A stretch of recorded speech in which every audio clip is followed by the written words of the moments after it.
नमस्कार. शेतकऱ्याला एक प्रश्न पडलेला असतोय. आता आमचा प्लॉट हार्वेस्टिंगचा ह्याला आहे, गवत काढलं पाहिजे का नाही काढलं पाहिजे. आताचं वातावरण बघता ज्या रानामध्ये गवत आहे ते गवत हलवलं नाही पाहिजे. त्याचं कारण असं आहे, ज्याचा प्लॉट आता हार्वेस्टिंगला आहे त्या प्लॉटला जर गवत हलवलं तर अडचण अशी येते की वातावरण असं बेकार आहे. त्यामुळं काय होतं, हवेतील नायट्रोजन स्थिर होऊन तेलकट जास्त वाढण्याची शक्यता असते. आणि जर गवत असेल तर ते गवत काय करतं, हवेतील नायट्रोजन शोषून घेतं. त्यामुळं तेलकटचा जास्त प्रादुर्भाव त्या झाडावर होत नाही. आणि गवत जर हलवलं असेल तर काय होतं आहे, ते डायरेक्ट झाडाला मिळत असल्यामुळं वेगवेगळ्या अडचणी येतात. शेतकऱ्याला वाटतं की आपण जर व्यवस्थित प्लॉट असेल तरी गवत हलवायचं नाही.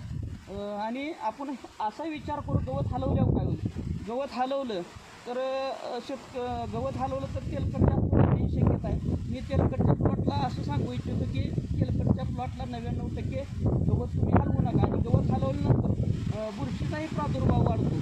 त्यामुळं शेतकरी त्यावेळेस गवत हलवलं जर असेल तर एखादा बुलडोझर हाताने खालनं जमिनीवरनं पण घेतला पाहिजे.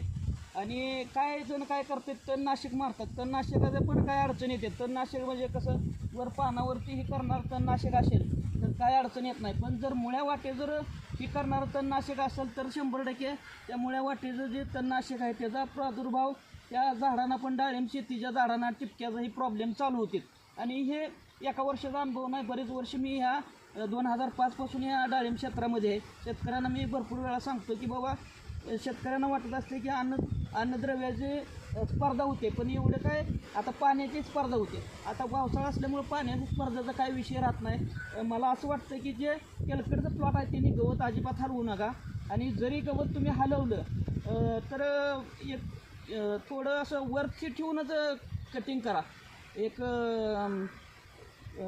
वरच्या साईडवरून किंवा इळ्यानं वरनं निम्म्यातनं कापून घ्या गवत. आणि इळ्यानं कापून घ्या. आणि गवताचा विषय कसा आहे, स्पर्धा झाडाचं अन्न खात्याचं शेतकऱ्यांना वाटत असते.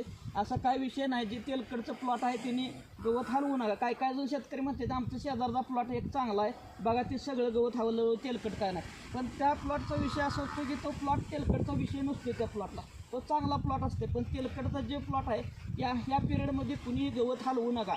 गवत हलवलं तर 100% तेलकट वाढण्याची शक्यता असते. कारण हवेतील नायट्रोजन स्थिर झाल्यामुळे ते गवत ओढून घेत असते. ते गवत काढल्यामुळं नायट्रोजन डायरेक्ट झाडाला मिळतो आणि तेलकटचा प्रादुर्भाव वाढतो.